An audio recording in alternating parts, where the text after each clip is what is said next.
ke ko tanga kananta tirindini i kananga de na sabu be su sulante ngoti duya yubassarunahum kin inta me walliya ayi to me walli de wo me walli wo me tun ngamani sabura hinyan koto yawaddu lil mujrimu ke ko tanga kafirin natana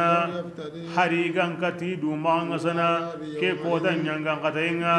imme sararme ina ikini ina kelliga ni wara walla imme yaghille manqa ma imme akhinqa mi habankanme kunga wak ido kengo me kapame yadunani waman awa munda imma ngaseti yemunga fil ardi kenga munyenni nurhonsu summa yunyi kem palle inkisi kahiri ke kotanga aw kutuni laqaya ni nyakenkini ni ngara wodugene ni lemenkini aga ni ngara wodugene ni aga yugonkini aga ni ngara wodugene ni mpabankanyi mekini awdugene awdugene yimenna munyen ponsu kini aga ni riga ni mbane wara kahiri mo jona ken kota na sabu nyagar himbe wari Allah dikalla awa kenta nyana de awa himbe munda kenta nyana na horiga na kengara kenta nyana de innaha adi yimbe ke aga worno kebe de kento nyani lawa yani tatalahab aw community duya aw community duya yimbe ngandaro no kunwa na luna monaki yime angana sigina hay anyi me maga yire ko su bina nyime keta angani hamne bane aw koyni khali kinya to na atalazzi amma gusi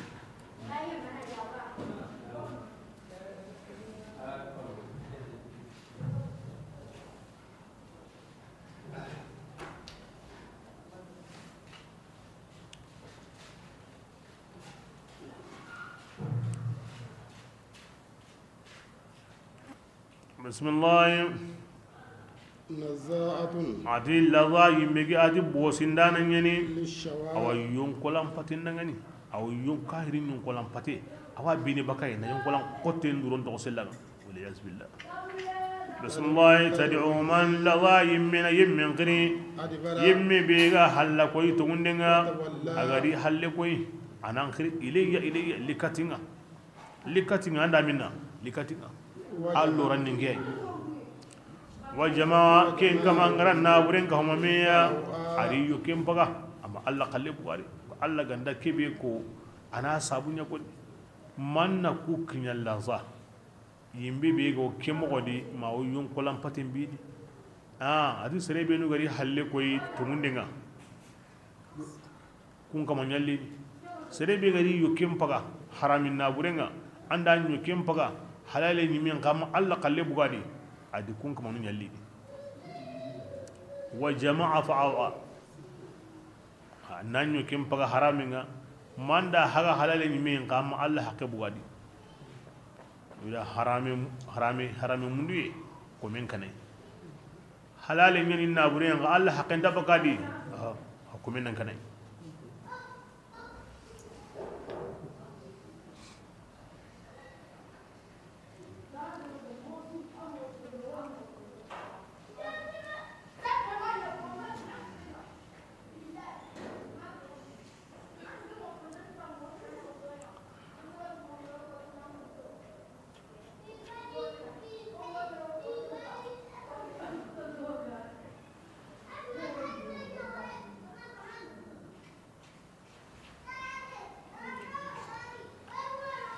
بسم الله إن الإنسان أدي سرننا إذا سرنن تجا جوتانا نيجي يعني هلو نيجي كيلو جرين تاو حكرن تاونته هذا مرة من بكرن تاونته اللي بونين عند سرنن ميمي أناني جوتانا نيجي يا بلاكي بخير عند ميمي أنا بركاري أقلن تكتني كي تجو كسريا حقرن تاونته كبرين أنا كتا أي من تاسم منا كم وقلي جوتيل لكبو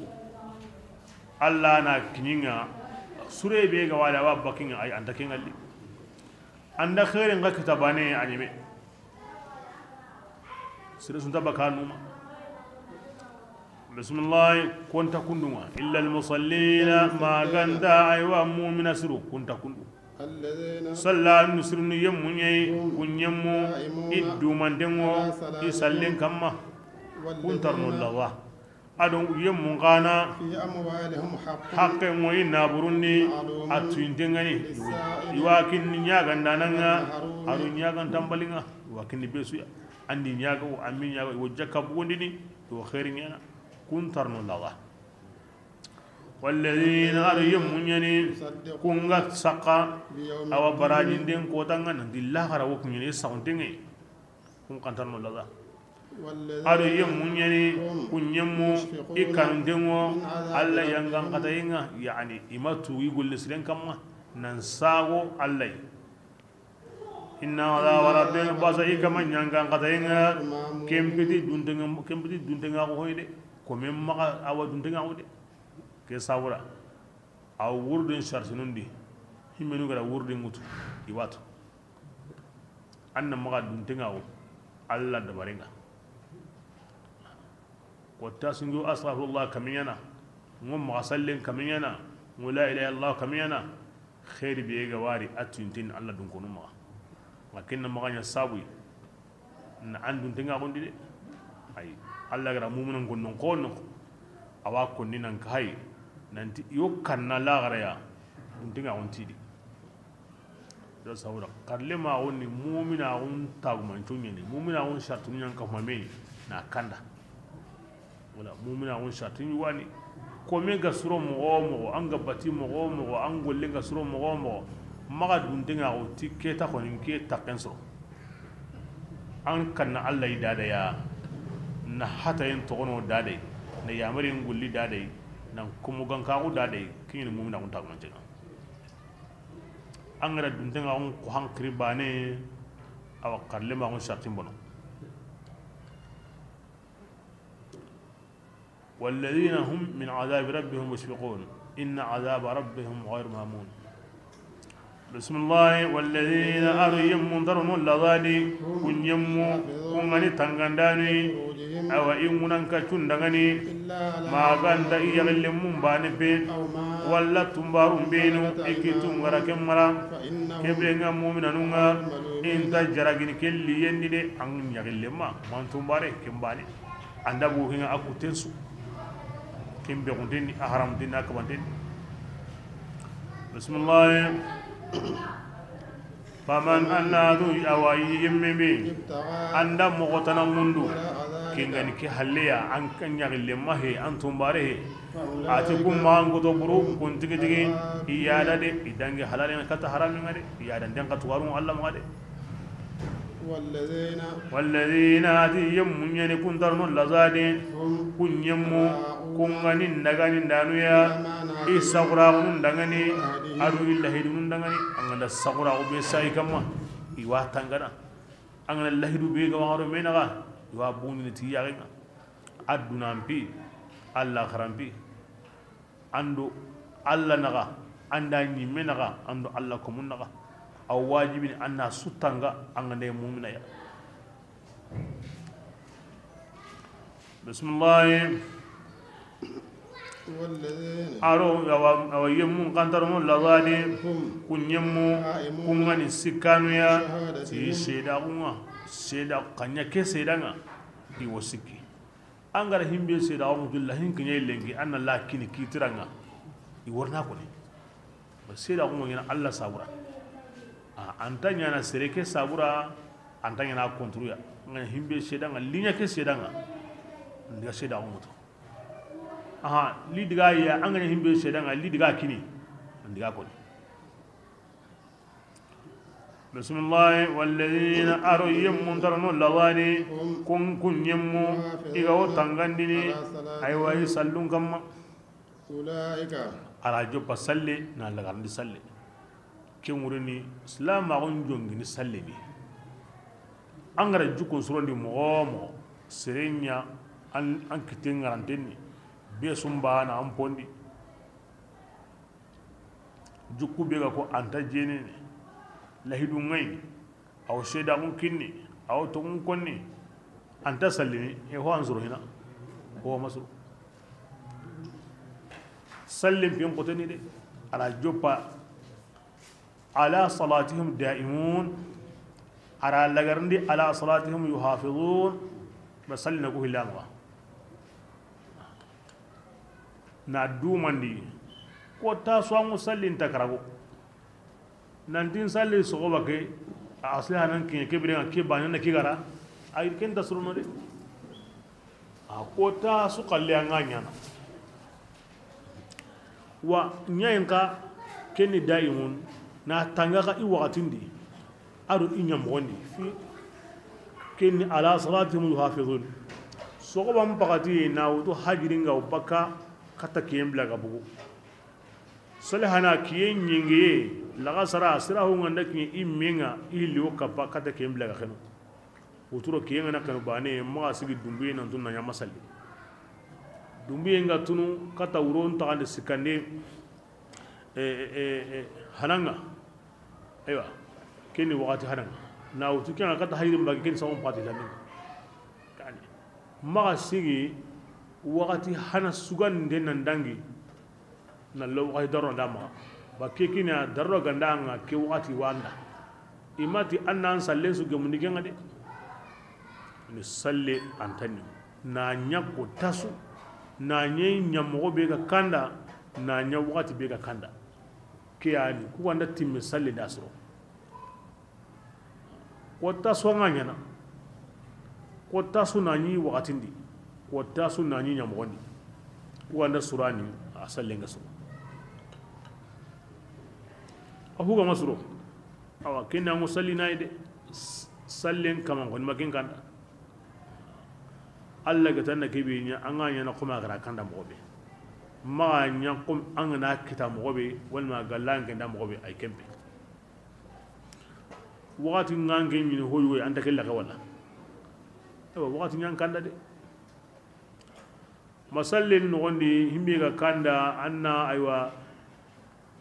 sigi mogobe anna kurungol liga mogobe anna sujudu nya mogobe anna ruku nya mogobe ange makenya allah akbar assalamu alaikum la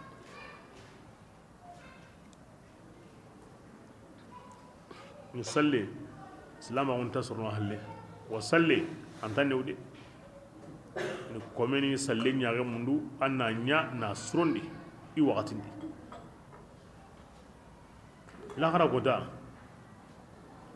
igos komen mpi hana be diga men go kene ken salle iganda ni salle nyang ko mi Allah gara mundu mo be kibra laqe ngorno kutundi ken kamanga aro khairi o gine nga salle nga masro laqantar na hodi anya mo wonya masro wala ma nyani wakati nyadi wala kenyi kotanyi gonu ngalla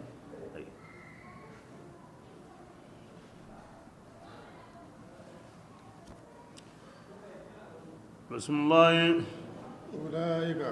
أولئك يأتيكم وأنقذ سر دنقوننا قوة الجنة نقولني يدرون تيمو الله تعالى مقا الله يقتلكم يبدروا ولكن بقيتوا كريم ناندروا أسمى لكن بقيتوا على الله كوني هم يراكم يكيندينو على كنكم هم يرو كنترنو الله دي هاي يراكم كهنكم كبيرا كومي منا هاي أنو سامسوا بسم الله فما للذين عادين قيت من يمون دغني كونغا كافراو مهطئين يوحين دندومانني كاتانجم باغي الله فارق كاير نو خموني دي يوي ياغن تاونا نامباي من ساورا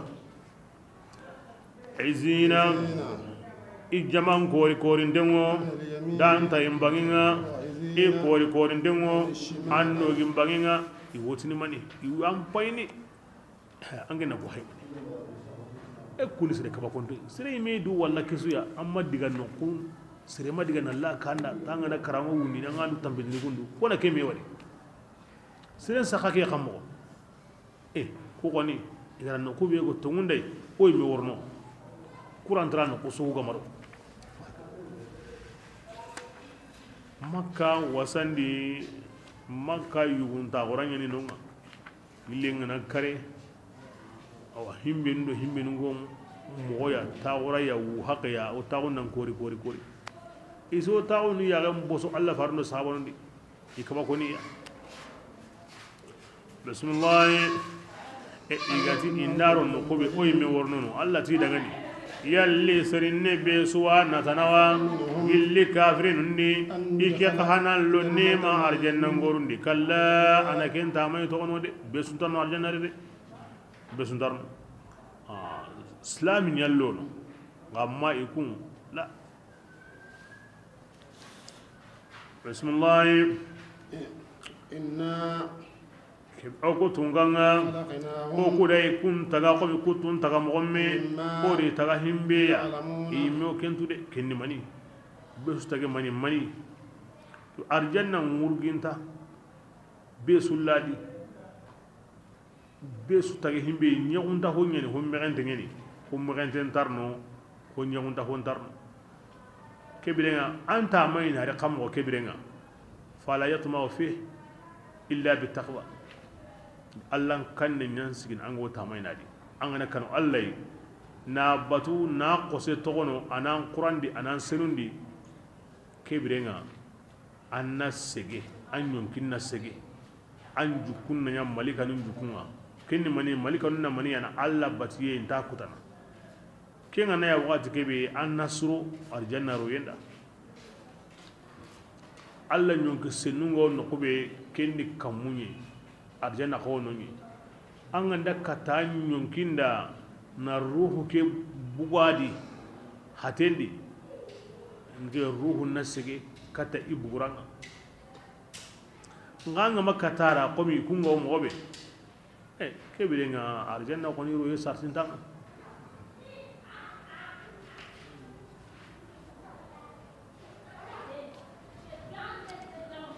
Allah dun kunu sehneya يا خادم الجسم كم تشخى بقدمته أتطلب الربح بما فيه خسران انحد إلى الروح واستكمل فضائلها فأنت بالروح لا بالجسم إنسان أنكم بيك قلن سجمون دمو أمبتن كنشنا نيم باتن قران دي نا سنون na milogondi na haramparondi tanke ntatu ango kamana tampie benya am patike kirimandenga anta kentude ango kamana tono mundu kodi himbe gani kasarambane nan pinsu gemunde am patenga allumunga an sagonga allam pintadi ango kamana tono mundu hodi nani hu honta kenyi men maganta kasara in an man yana ti garba sondi katta an ruhunye ruhun ni hotti man denye anna soyen timman di dade anda mu adamare me nyon ginga wande ahe hateke duron bede kebira hateke dabari yenda suronden do qurande nyon gi be ga wande anna kinga dabarin na qurandi na surondi kinga nda nyani aywa anna segi anna suru nganga ne nyonki ngara di mirem bate isagom bate ilumum bate o hondali nyonki nda maganta himbe ga wabuno ni bade antan segendi de antan nahna yoda nyonki senundi baka hilla kapendi baka hasida gondi baka dundura gondi baka kaba dunka gondi baka duko enta gondi angana kudda bare nyonki nakura kebirenga anna segi بسم الله فلا أقسم أتم كنا برب المشارق ذكم بكن كما الله أرقم كنا كما الله نيجابون كان غاي كن ينوغو تنغا وكون إدلانياني على أنكم عنديني وني حراغ هو كن غم بسموندا دين مكان غنغا وأما يمغا نانتي وكانينا دي كنتانو دي وراو كنغا أها إهاي مغسونيانا أخراوي بكانو نهو وري بدن هم غم بسي iranto kanya na into hirni uraw بسم الله فذرهم يا رسول الله هيدي تقنونها إن قوبي باتراني إن سنغا إدناني ما بلاك بين دقم اللما يومهم إكوتنغا كوتن بي إغري باباتك يعني إكانو كوتا ينغان غتا كوتا إتقنو يروكين أنا مي كوتا بي واتو بسم الله يوم كني كوتني إيغو بكا إقبرنني إبغو بكا خمو كيني ويما كتاك هم دينغران كأنهم إكيني مغو أموت نقوم يكونغا إيغو كمان أنكيني إلى نصب مصوب على كتا هوسكين تينغا درapو كونوا خرنا نصب إلى نصب أها إلى نصب إلى نصب إلى نصب قربوا نسكي ننون غوسونا صادين كوري ننون غوسونا صادين غوسو من ننون فتحة نا صادين فتحة كوي مغمبي إيغو كينيو كاتا هو سيغنتين ماني إدرابو والما يبوري بوري قورين كوي كوتا بوري باتالو ngatu ken kota nga be suwa kurumana kata wakati bega ko kota bega ko be suwa kurumana on diga non gemundi awo kentu mo gobede la gara kota nkahana ko mun nganda bugu sawra nga bane be suwa kurumana kata ka huma dingara yani anga ntake betu awa misalan kinnan hodi ango himbetu ken kota hanga bugu nan sigi jaman so jonko no kubane ngonon tuntare angana jaman digaran pay bane angura wal madrapo misalle ngadi lengini 22 septembre nga drapo mo segne neverin pakatinga ko gani mas'uliya aw gina ko nem ballewa leminen do ya gare alo deben kanango aw gati beso baka ko ngana diga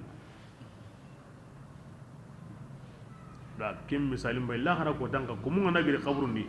o wa kurmana mo be kata kuyde aw watin na ma dangoyde ngonon tunta da ngana bu bana ngon ngalide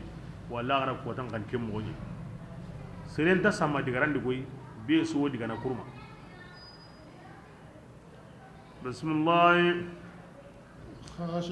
ke ko tanga kafirun ya gallaqin wonya ya ingallu wonya na logo hoya tarhaquhum zillatun logon ta unga kufarini atike kota kyani kota nga kota mbe kanu ina dunadi kyani gongonai bismillahir rahmanir rahim surat nuh ke sura ton sonden nuh ya krekere yamga nuh almenyum krese habe hillandi wujine sine anda bugu tankarage sine ya ara ken sunya alla ko mun kulli kata alla banna ira hon sunye ira katu ira hada ira kuta na hon su dambi katai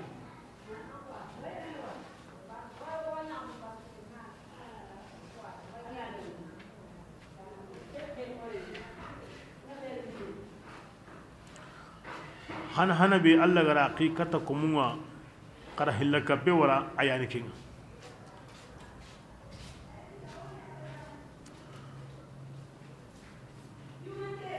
gabula nga soran to gon sagai nahin ko nindu mandi tikinga na doron dawon ko tikinga bismillah o ko tunganga o kinna billahi nuya katai serunga kuyani o tadangani anserun gongo bi gongo honkane ko yangan kate gawriniya ken torantengani nuhuti dangani ya anseru ngenu ya ngeni gongondane aga dangani gongonde mbangantenni nge gongonde khannengani motina aga da qara alla banina ho kakanu allah taala an ngenu ya maryam batu anda kanu allah nge ya maryam batu alla na qafari aga dangani aga junubun su ko montenga aga de kahiriya aga de islamiyya qali tabi'id angana awa tubi himbe ana kenya ha akumun kalle ayo ando kunna kenya ka wundi من كي للتبعيد والمليل بيان بسم الله ويؤخركم أغنى كينيا الله ناغا أغنى توبي جنوب نغنتاغي الله ناغا دغندي دونادي ناني يانغان قاتين تاغا كتنا كتا وقتيا كين كونتين يعني عنا ونيا مانغا كرا نندي الله رانيا نغان قتا كوني كين تادي إن عجل الله قراتو عاقبت توبي الله قتوا يانغان قتا نابو قاتين نكي إذا جاء بلا كيبي أنداري أنت دغندي ندي لو كنتم hara an kun gandani aga kento ani to gondinde قال no honati dangani atingama إني atingenu دعوت قومي ngerin serum kiri kata aywa uronni ونهارا ndi kiri kiyenni ولم يزدهم nge دعائي urondin kiyen kirinde ami jidi harbana ya maganta wuruye baka Allah bani na kun وإني kinga dangi ngenu كلما biresu ge gandan serum kiri تغفر لهم kuda aywa inyimindi yankenna yahi dangani جعلوا أصابعهم ini doromunya في آذانهم itaromundi imbayin kannemugu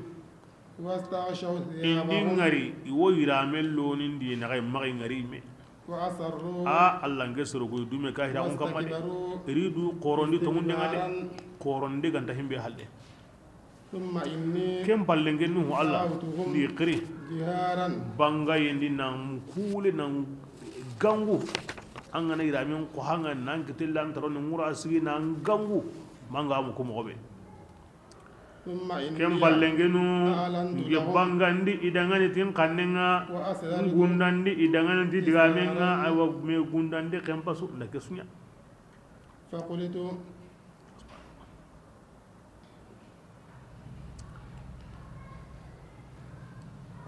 wal salsalam ogili ikonna wa nuhuya ari ballenya nuhuya kirsenga nay kala awire mun khiladi kismaru yu khasibi hay taga kedi nuhu o ku sare na to idan ke mogodi yatuhu wa yabuha aw kulina kunu do bulondo ngwa aw qarum do surumbate o habanu ti ikunda ni ke mogodi ti kismanu qatira ni ke mogodi aywa kama ha sehri gade oga karam ngobe khakara kundunga turun diane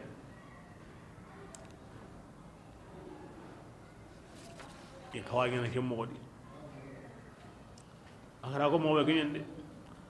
wurondi awi qilli kiyendi awi qilli kemuren daiman ngi qilli ubjegen wandi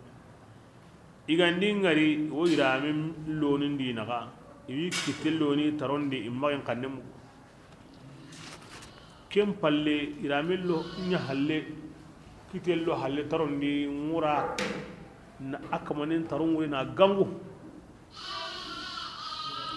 kem palle wa asratu lahum israra nganqil hulani ona mi wari aywa alla bayna on bigani de nganqil kinya ante xambo gina harenga ke ho mosul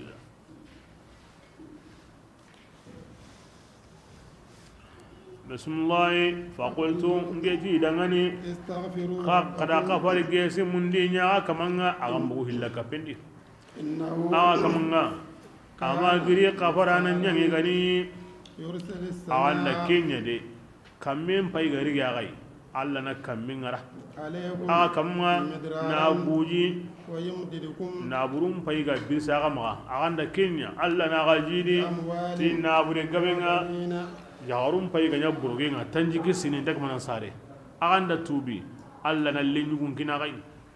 ويجعل جنات na gonum pay kuma nan kawa aga na tubi alla na gon nyaga dangani wal man na gon tayre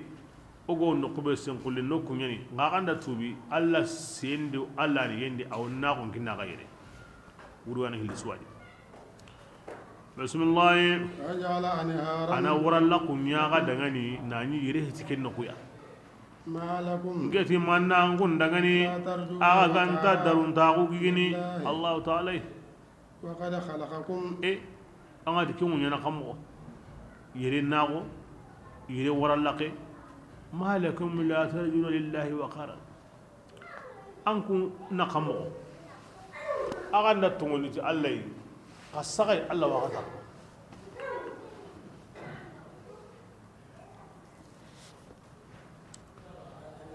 bismillah وقد خلقكم ati addan kana gongo nandi alla ran kun taga أطوارا wakati de aganya maninga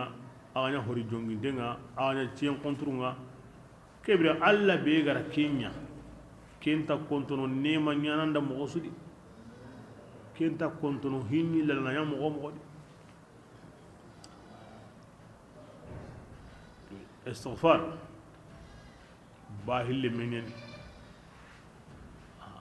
kahi istighfarun yani an tubi nan islamiya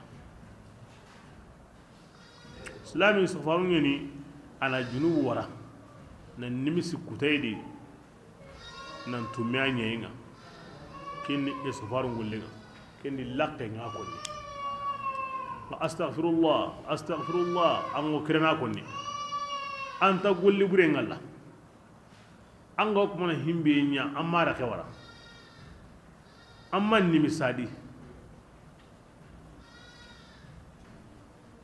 astaghfirullah laqina har bani surum ndawsu misali Allah rasulullah ati serebe gawo yahay munun allama kem palle gari aw sagene kata ken jinu bane ya ati ken ko serebe go ngini Allah sirra bo wa ngani andi hawto andi nyaay atla garna bo wa hawto andi nyaay ara bo wa ri hawto andi nyaay Allah garu amo sehene okay hawto ko ni ango tumine ngangin da tumina hawto anda tumina kebile ngala islami istighfarun yani islami ponsuni hinu sikai sondome ado hate ado nene inda mekta himbe di kentimme nene nganda ko nandi astaghfirullah sondome nda ngani anda ko Allah jatinya sabura haten kana gollenya ngana timme kebile ngaken istighfarun ke ngana nyani na hanu be ga ko istighfarun kebile ngaken waktanadi ke ngana nya aw ngana sabu Allah ya hinan ma aw ngana sabu kampinga ndai wa siremi nugo kundu kunga istighfaru ngana Allah na kamili ta wurni an ngana nya kundu an ngana istighfaru nya aw na bure gantam ma aw janga bondini an ngana kundu aw lempinga ndai nga mayu go binya ga wanga an ngana istighfaru nya Allah na kinanga an na gonya gandal limunu ma akamana mbono an ngana istighfaru nya awa ana surundam an jimo kamanan kaba an girenya ni mahangenya ni maholongenya ni aganda nya ana wuru ngadi shatunya na mede so do men kallen wono nenen kallen wono suhun kallen wono ngabadi uho gabna nene ke kallen dabar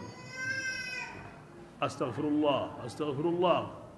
golli sirenda yana yimi ubul la kanda wala yimi to en habe ga kai ken handaktende bismillah alam daraw yalli angum ma hayindiwa mogombe Allah ta'ala gataganni kambatu nyiriya awani yabbi bibbe imam balimeya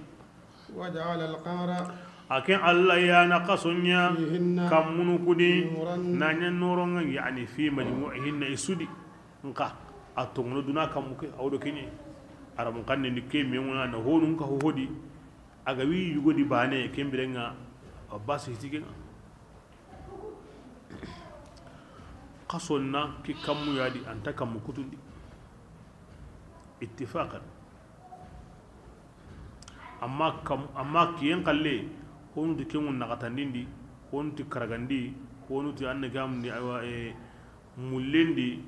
awon nakatandindi kunayndi aw ñerundindi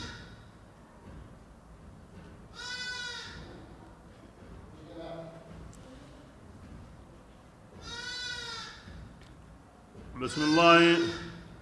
وجعل الشمس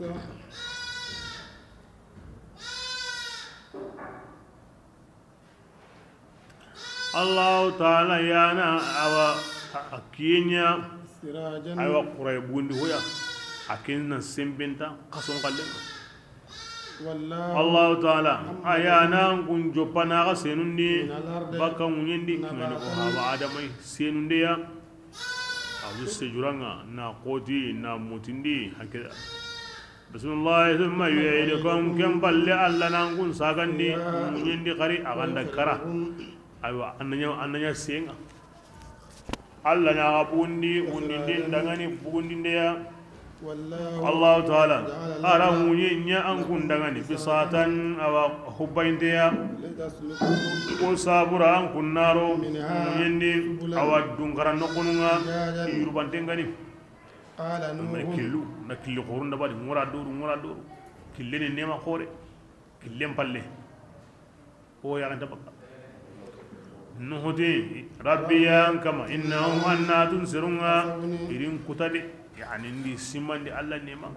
na kamun koyiya na munyan koyiya na kason koyiya na kiyen koyiya na wuninde sabatin dida ga Allah irin kutade wattaba'u ma ila halan kunda ay wayim min yabatu لم يزده awan nabure gumi be nabure majid ho suya ولده are min majid ho suya maganta kasara ina kunya batu linga bagum nabure ga bagum an kana ni in nabure amma husrida ire min mahusrida da'iman adamarin me ayya gaina maniya almaddat ya ganna kini hankan na kyadi na gurin na kyamaga kiya jaman gabe ne dango adamare min ko gabe ya ganna kini amma almadad ai Allah de mande ko gabe ya ganta kinga Allah ko musulmi ya ganna kinga almadad rabbani Allah ko musulmi ya kinga lihinundi har kinga man abure ganta maga limme ganta maga jama ganta maga kinyan higume ngadi alla garna khalle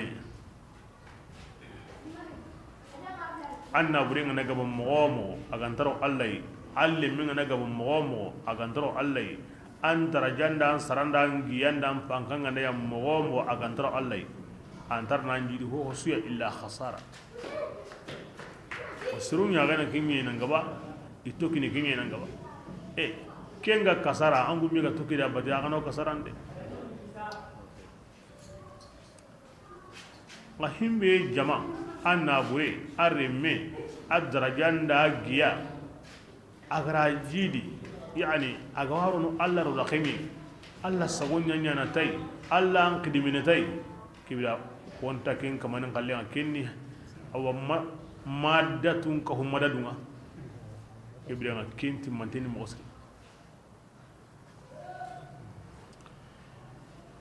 an na hori a haihina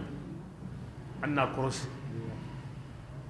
khalasi ga wadi allan fi ga wadi habbaza ken hosle ken ganta daga ne hoyi am gotai a wurni kasara ken wurin himmini goda ba ta kille makin kuma bismillah wa makaru atikana ngaburunda here burun katu here bure kembaya here bure awa hokore kembakai yani nu garan kutu na toro ari batanu na honsunya inati halangondangani an kunna maka togonni aga kamanga buguya kumani borinunga kama ka togonni aga bori wudduya kama ka bori suwa atogonunga mayaghuthaqa adu yauqa adu nasru kama ka kutogonunga de kuni borin kanangonga karaga bodi aga kamanga bugu kama yitono de nuhuti kamambane ku koni kama ku tono de ko ni ibori qorunga kin sawra da kumba ne koni urwatu wa koni ibn zubair o hawa adam alayhi salatu wassalam are nugu karagya to ni kuya kure nugu karagi Allah batana qoru nyanyi bira kebe hoga fati isuno shaytani akin tabaka ko sirida ari ati kamaga sunu ngami natalini agada aganda waribane agana simmai ti ken dabar dere ara natali na nya kirenga aro jaga walle nan diga wara a batiranga iwo batini inda wari wasimine aya mariyenda a hatayenga a golli mo osre iwo batini courage ngiri kana ko tanakara a kanya kem modi ko tanakara anya kem modi amma giri mi karagi sugo fatini ko ganda fati aw ken natali mo osre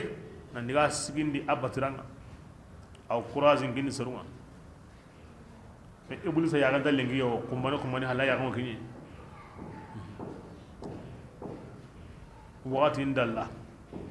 indalla adamarin me limanan kawo an ga kurban kawo ni na ta hisrunga hosiren mukenga hosiren tuyenga ga wakati indalla sirunda Allah batten tokono akan shaytane bani kay miri kanne to ida gari tai ati an kunta hobbatuna iti ona mani batuna atan kunta ga batu hontu aga ya ganda kunno kunya itogo iti batira kunta to himbe yana di ati natali bi hay kunno kuno de agara kunya batu ago subiri ni da awi kunu iyani aga kamanuma himbe nda yaga maga awa bunduriya wa kinna gai ara bori bati mo gon kida na khidma mo gon kida na kuyi mo gon kida wa kida iranya manu hurisa na to hingo ke mo yadi ajo peti mani hosre nga lagari maniya agara wutu himbe kanne ma ina ngane hijo bana ajaten tawni mo sirre to bulisa na ngane sitin yirigi hosre waga hosre kamel sine hosre kem palla gornya hobure ngabane awa sura maganan kanena awara anjondi hosri beni gonyana ay agorni bunde be yade kina ken sawa odi ibulisa komen kanu adabaren da herenga anga o mo be de anangi liga na ken mo yade بسم الله المقصود ده وقد أدلوا أدي كان نغبرو إلى سمونين دنيا تبور نكويا أواسر قبيله ولا تزد الظالمين الله ما غاست يمندان كجيدو سيا ما غنت سميا ورقوا كنداني إلى كنه دغني وحيندي أنه لا يؤمن من قومك إلا من قدامنا نهو aywa wucenda la wujine sine agada bu tangarga ya wasire tanan dar to wondi kharide anda bu ku yade kem bagat min sa nuhu gari langa bismillah ira nu wasrul ligani tuminde jindi مما aywa gilli hon sabu dangani digara kem futundi yani ijubun sabura allari to wondi jindi فأدخلوا نارا يقص غريرون دي جن يقص غريرون دي يمين يعني فأقب غرقهم ادخلوا نارا إذا توي جن دي باني كن قصيرو يمين جورا باللي جورا علي كما يمين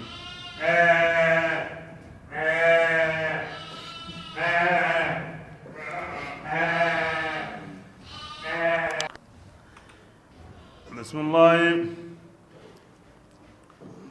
فلم يجدوا أنصارا أدنو سرم مدي من دان كتا إدغني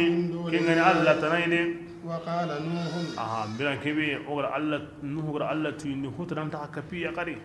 كم باتين نوح تي أديان كما لا تذر ديار ما كاتانا تو مجين كما أو باللي كاهرية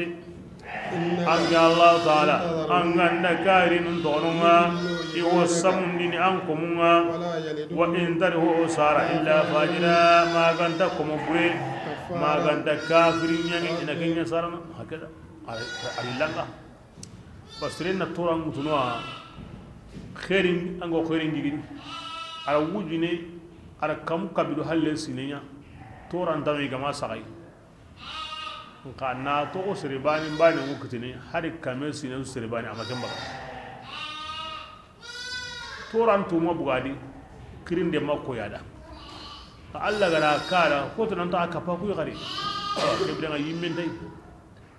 do alla ngani min nyaga na keta i halaki maga hari bane to ono hari kombil laga tagana asu halaki lemunu yagaru dabanu asu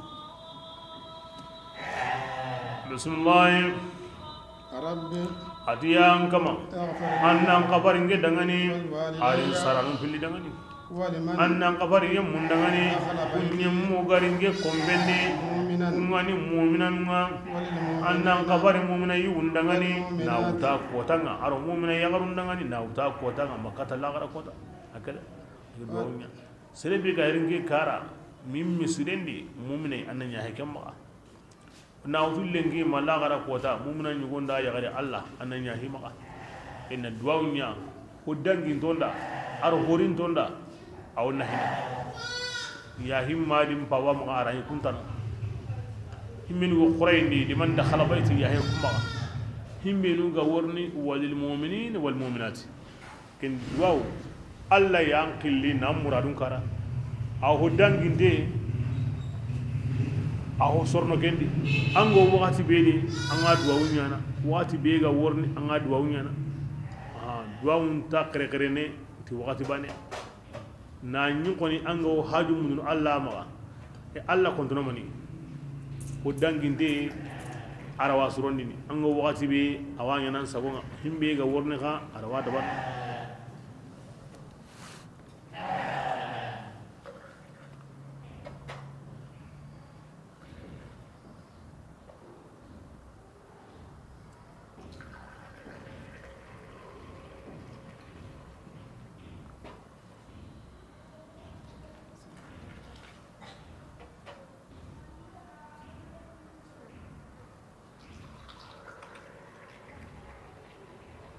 ida Allah farentirindi iti lemunu adu dabanu kunsu halaki Allah farentida asu halaki ni halaki mogobane nka idigaranun tabana yuhlakuna mahlakan wahida wa yustaruna masadira shatta wa kim min yankonni yummato suga halaki allimini ngadi adaba ngadi isu kono halaki ni halaki mo bane nga idigaranta ban halaki yam palle mukallafi ni benu ka kute halaki yam palle tora wala kunyo na kengalli parce que masiba nu gonu koni kungandari aw be sul logo no ibdenga masiba be gadi sul logo akinya ni kita ora kras wala di jene nga na loge aw juñare me nga na loge aw kankoro liti imbe jene o amma jene o awa kankoro nga na be so bakasera to nga jene anu ko ni junubu be gabe ya ken kon da jene mbalinga to kinni aduna khalle misali bismillah ولا تزد الظالمين نوات الله ما غات يوندان جيدي هو سيا ما غانتا halaki dai وقت دائما على بوندان لانغا على كاهر لانغا دائما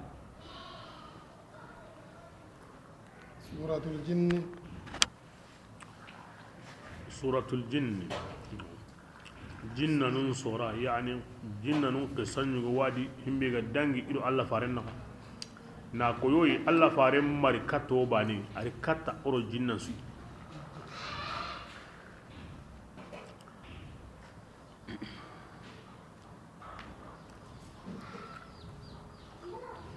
bismillah ya rasulullah yangin nan disrunda ira wahaynya katange maulaminiya nangiri Allah nanti hinjaninga ti jama tiringenge karankannenda gilli jinnanun jamanga aha kin kinda ako sirunda ti jinnanun din karankannen tiringa ken ko sirunda ukumbi wo fona mbaray kin kida bismillah ti jinna nuku iga terinke wakati kebe iga diga iti jinna kutundangani oku sami'na qur'anan ora qarampo mugun kay hinyani de yani bolangale bega wadi lunge bega wadi suni mo sire bega wadi kem pankine bega wadi o ma me digan kaba konte mugu hina yahdi ke qarankanne awo imu kanan kandana katta hakre sire taunga awa ogu tongondi tayde ila ken gida ogu tongondi de walan nushrika ahadan lengi halle on tari yimbane su hillakahu to kamanga lengi halle obuga khalle ni pep banen khalle kuni yahudiya nuni kitabe irayi yankandi min ba'di musa bo kuni hillaka panu ni on taka hotna kapa allah khari yani hogo adamare mundi ko sireya ko tigante aw jinna nundi hogo adamare mundi ho bure ho begonteya amen qaw jinna nundi bismillah wa innahu وأنه في الموضعين أي الشأن أناتهم جاننا تعالى جد ربنا وكما أكبر مرغين تنيد أكلن كأو مرغين تنيد وأني هو دم بني كتاي جارو كم بهون تبانا ما اتخذ وكما ما تكتني يغيقيا أما تكتني للميا أناتهم جاننا كان يقول شفيهنا o qawni digame konni ala allah taala magandini ken dagaran karantini de ken ni garen kan banga nanti lemmi allah maga bakka pallem mai o qawna ken digame ken kinye dagaran karen kan banga anta geme to he ora ken tudo o gara karange be teringa ora tudo ken batte bismillah wa inna ta'ala جد ربنا جد نعم جد ما نانغا بين ارم كانني او ينا كالان كاغونغا كيني يري كالين او ينا باناغونغا جد او ينا تاكينغا جد لا ينفع ذا الجد منك الجد هكذا جد او ينا كسمين كاي حابين بابا amma an gaji jiddu bon kenni kinyin wiyenga jiddu kinni na atawu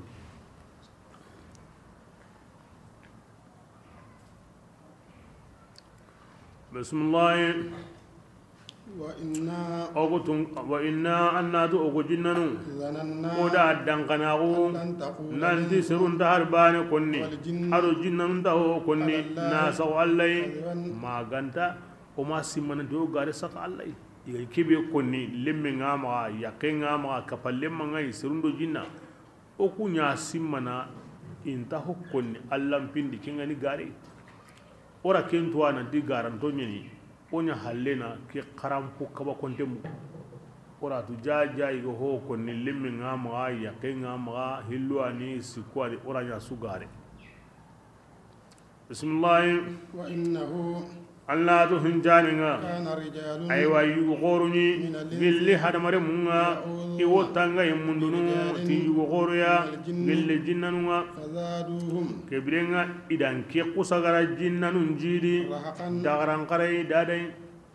kinya hinyugo sabuya arabunu inda yankan kununga waye kungulli ni maniya jagunde badan terende nyani madda bakata ye badan terende nyani jindo sokinga nanyime anna diga no anda latanga anna sute katay kini golle gun khorondi inda yankan no kube aya nantin dindu tangati allah hin konnenga ay basa dinan tima qabilan kanange nda yanga ani kanne to ay wakke gullaqe kirise oro du qari hay ndin setallemu allo odo i qawyun naga o wi i marandendi ari tanganden nogondi aganda ke koni yo wuti sunyana no wa nyana khairi no lahiya ni honti kitana bire nyugo no ngayi me inda tunu killendi jinna no go killen ko iniya idda ba be ganda tuni maga iwa gingine na lakiniya ti basati qari hoya kona jopa yamanin ko nyugo na ke mo na be jopa bani hanifa ke be asanke no kunsu komi dina nyime gara ko ni mo we kenya na ikun ga jiri da karankarenga sirebe ga na yanga no gobe anga mandu qari hanun gunnen jinna nyumangenga ina lemunu ngaranga ina qawyu ngaranga ina yimbe lamponunga ina nda banun ka chunkutu to ina tampinde boy basata ma qari hoya waslama ulli itangay ngunyana ti alla yayi la bil jinni antati jinna a'udhu bi kalimati llahi tammati min sharri ma khalaq a'udhu bi kalimati llahi tammati min sharri ma khalaq wa zara' wa bara itangay munne ngunyana ti alla yayi a'udhu bi rabbil falaq a'udhu bi rabbin nas kebenga magati ndi tangay mundu ti jinnanga la nyata alla ye ando jinna asuni alla ko me in angana yangan ko be alla farenda do gabe ko angani qara ango kisini kenno ko hobrensi ay wono gara kimbe ko angana yangan ko أعوذ بكلمات الله التامات من شر ما خلق وزرع ومن شر كل دابة أنت آخذ بناصيتها إن ربي على صراط مستقيم الله نتانغا قل هو تورانغا أنغرا كنتغا أن ننكسندي تغا هونسو تورانغا أنك ين اللغة نانغا ta suttangenen torenga an kinyana kille maga imbe tle muntengadi qul a'udhu billi kenda sere baga tangay mundu hoya wasanga na hobuno anna warna yukedi kama akinya ona muniya imbe go nyana Allah farenda ko da Allah da kora du tangay nyeti Allah ayanunga aru Allah kridigamunga بسم الله وإنهم أنا تجننوا إلى دنقناه كوي مغمبي أنكون سرقا كني غرا دنقناه مغمبي كيني منيا أنيو داغا سمغا تي الله تعالى أنت يمبان سوندنا كرهالي وكاني أسكو من دمغا أنت كرنا مندين ترى kora tun da wono kambo ogara karambo be mu akaba kontenga ni kenda kora ta Allah ni bani ayana kora harun wurni ayana kora oganda karawo wuni bismillah anna do go jinnanu yane kora kamun meme lamuru do wara mu kenterinka kora kamunyi ira riga na haga tangandanu malikanu atanganden kotenni ira riga na haga sanin sunkumunga uganda katai awo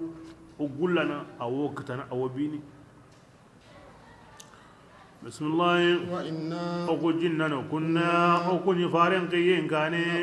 maqaida o taunu tawra gabunga awa kamunni o terinkene uganda himbiyem gu malikanunga ora wo yankana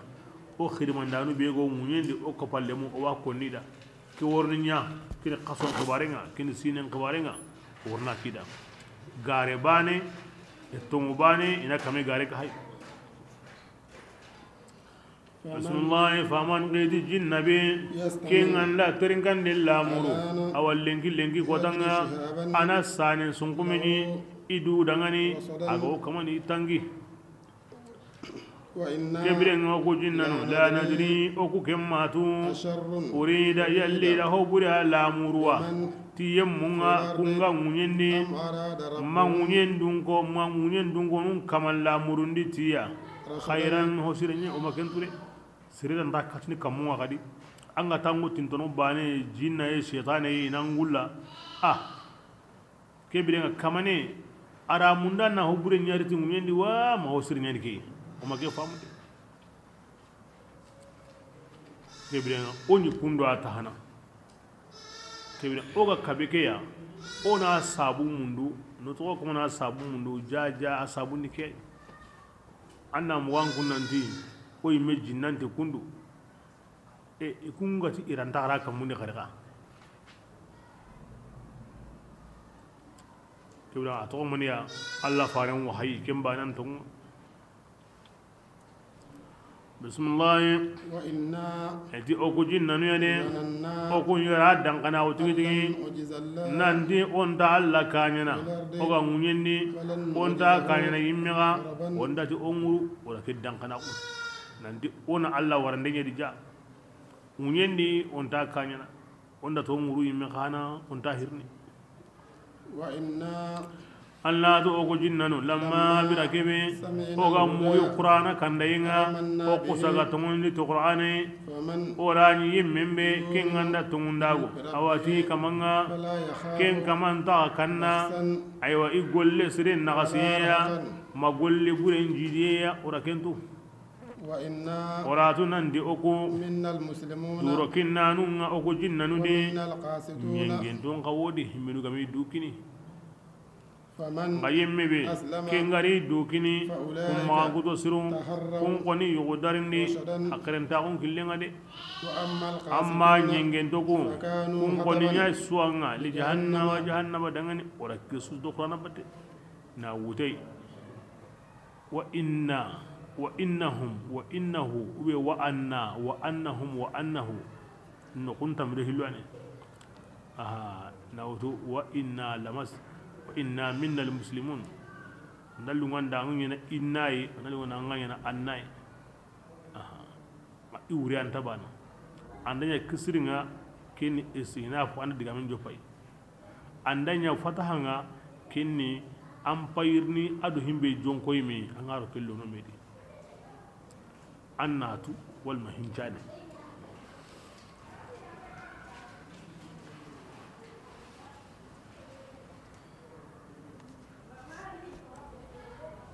بسم الله وأن لو استقاموا كيف وانا جنة نغرا كيبيكو الله راك سكندي ايوا يغرا هيمبيكو ايغرا لغان اودا in obe gan adamare munga kebirenga jinna mun bay ora ngubane o tongondi o gani mo obe o aramare mu kyanyi ora ni tongue kyani tonga o khabe gan adamare munga ona qur'ana wala kayo kedi na Allah farenga la kayo kedi Allah sahin jonko ni katta makkan ko ngadi atimani وعلى استقاموا أتم مكة كافر نونغان تلمونو سلام أون كل سرين كمانيني ما أقولون كان غراي قماري أي وجيا كين كبيني يعني جنت لمسلم أون كما قوي مغبي أغمندي ما أنا جنكنيا كراني كمين كورو سينونيل بسم الله وندا كمين كنيا وني جربيني وربا كين كهانا دي يلي نيمان غنداري ikufandina wa minafisin Allah guna yani kumin go mo anna yokinu wadi Allah ma aw kunan gure baga an na siga ko musrun kanina kuta ana kota ngaraga kibirama kem pakaranta woni maniya annan sagado halle an na sagado halle ga nuye be hayrni akan jarabe ni an ga kufana wa man dagaran qarna na asirin Allah lina futinahum fi bismillah wa man yimmin bi ken kamanin gaballi bakai kaman pin konne mani wana kumballi yamrundi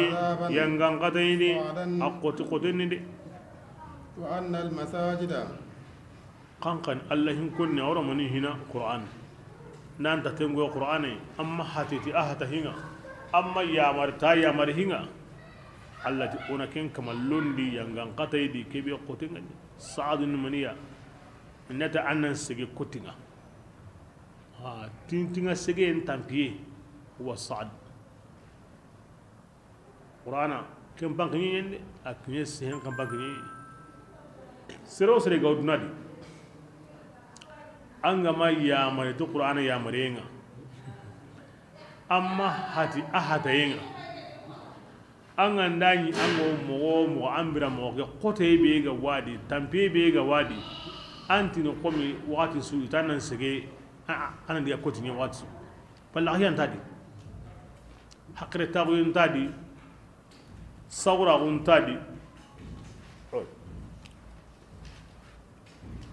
korintenti tampe nginga dalla hiyana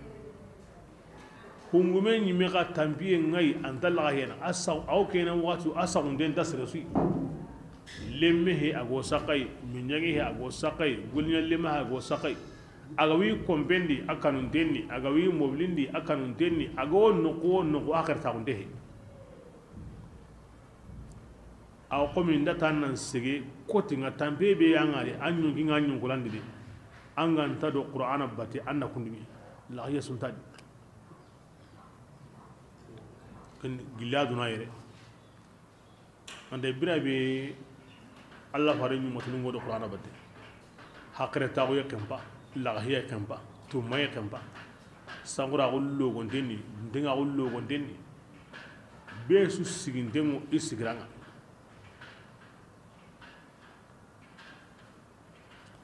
bismillah wa anna al masajida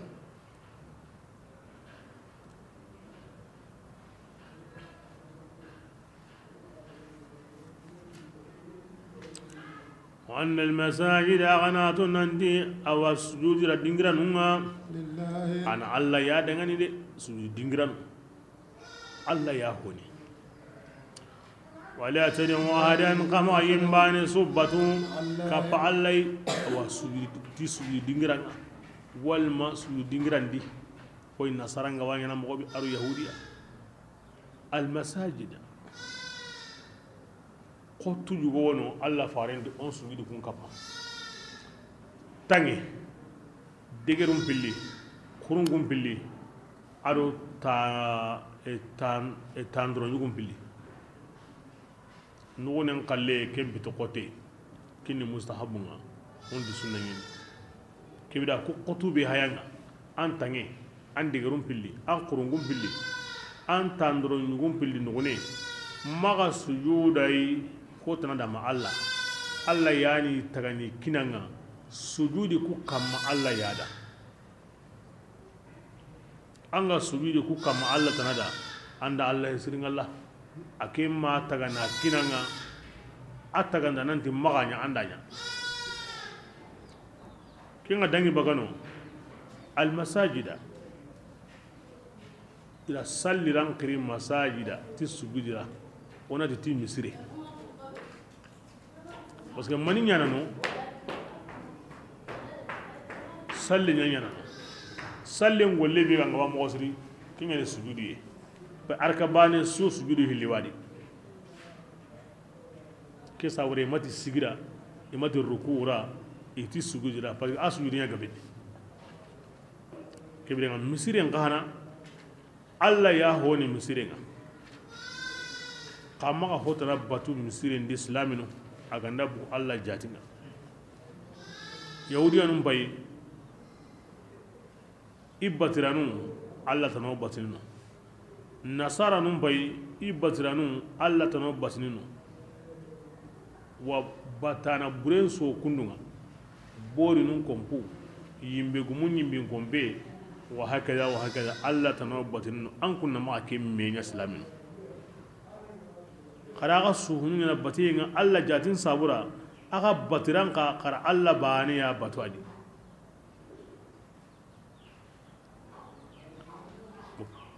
keni uganda misiren kare uganda sujudan kare misiren bani ya aro ngana munyensu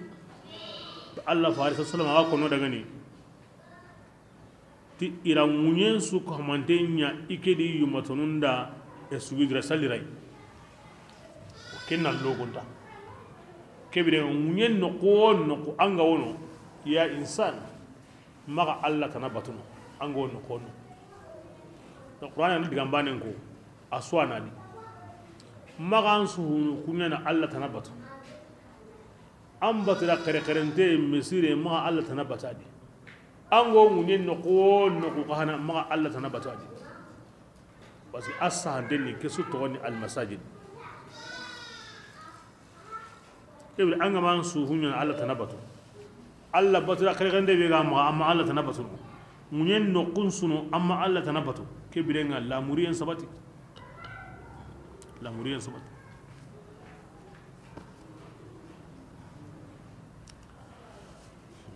masjid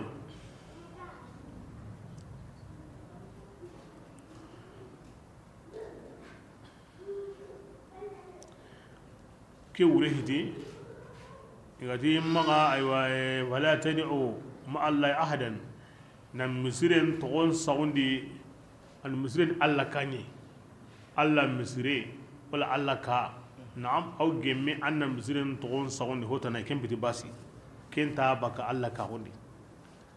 Allah farini mera misren togon saundi imeya ati salatun fi masjidi ala mahallu shahada ati salli banin ke misirin di yon ke misire ati ken nan basu wuju ne salle misire di kinga ni ke misirin tanai mati anda bugu misire hormantenga ken agatin ke misire ken ta baka Allah misira wonde o ken di kinga ko ni amakabe wona misire na togon kirai ken wona sawo misiru mo bakamedi na misiren togon sagundi sahaba ñugoyi ma Allah ko mo koren ñugoyi mana sagundi kundanga mana sagundi dingiranga bo ke ho kabante kenta baka Allah misira gonde na Allah tana batuno kibra kinyan kabe kibra nganya kundo abbe gondeni na jukunu ko hanan yaadi kun ko hana gahti Allah mbatenga wahen Allah ba ne batwadi kinni ma ho ho nyaadi ma himbe gen Allah hin konne ma himbe go tokkini kenga ma ho tan nyaadi himbe gahti Allah hin konne ya himbe gan tat tokkini Allah hin konne ya aw Allah faran diga mundi ti serebe ganda ho mundun temun ho tunun temun dum sirendi qati Allah nda krosi na kona ka hayna di misire matage ke sabura min te hun hante hun tunu min korosun tunu min nanum mawari min jage mawari aw islamu himbe gana wari misire no gonde ta wodi ni Allah da korosi na kona ka hayna di misire matage kida yani ken li tambihi misiren tagiya on Allah batwadi on Allah hinkadi nganandi jama me nyiranye ke sawura homun unte ngo awa mundini jama me nyiranye ay aganda bugul lakin wati kebe annahi ko misir lakin wakini honsi ho go tokini adamare men wallahi ni na ko jama nyeri na ni anta tokini sallenga anta tokini Allah hinkonne ma ken ko misireni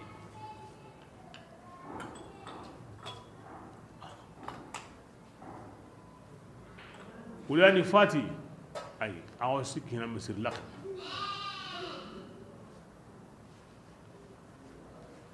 islam no aganat la wona meni lakenga la khibari wona himbe ne jongini islamin jamanga jamang khibari ngani o ngena kemo anta konni misire nogoni ango sikki ane mengi misire la kan watibi jama agana konni jamana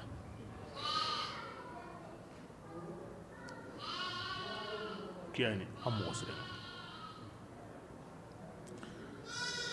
aganda ko nandi la sami hibe go besuya ango amunda ngo jamani besu ni kallen ko misire ni hotna mo gote jama ki gabe ngani mo gobe koy go besu an koni jaman de sireni ke ken sura ta ko nodi na ke mo banyani misire akoni ndengo wona misire wona asenundi manandi aru yagara ngallendi na futari na yank awa aselli na futari na timellu ngondi na latondi megenga na latondi lemununga na latondi turuntonga na latondi kahabosiyenga ho gani kajanyokeya agare hore bundu sire kinna mawro musirendi parce que jaman me nyiranye ni ange lawonga mo ange lawonga ma mange marha mange marha ngi ma adiga mu ngana me so ayna mo awa nganda nyantange ma antinge ma o gana jurmu weri awa horenda bakay wo bakami ya zawuni na latondi ho gani kajanyokeya wanda ya ma kay me ka maka buni lemunu immerentengeni indey du tangana sobeya na misri latondi lemunu turinto ndi tangana sobe na misri latondi ya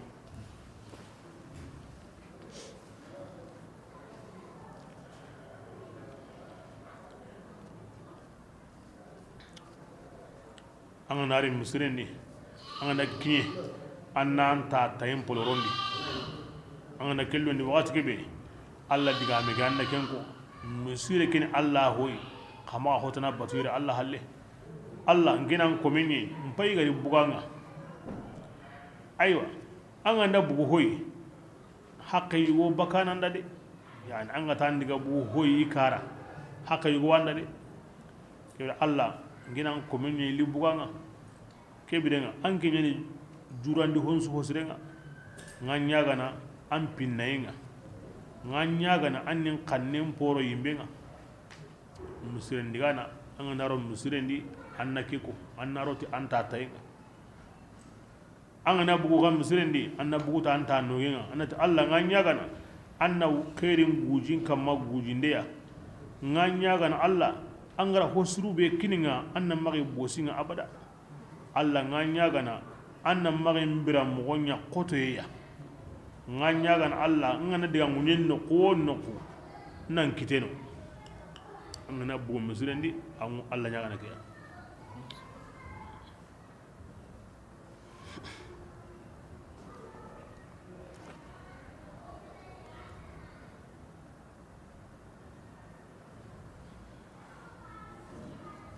bismillah wa innahu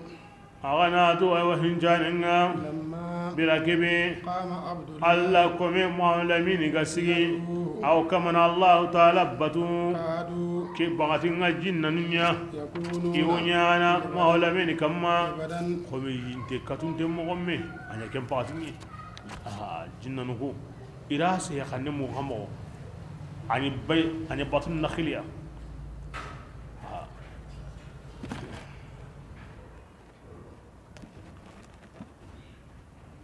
wonde wulun tamdo hillo jinna won tanyere wugunu jinna e suri nali alla faren baya na wutu wuro muhajiri ngaw bogene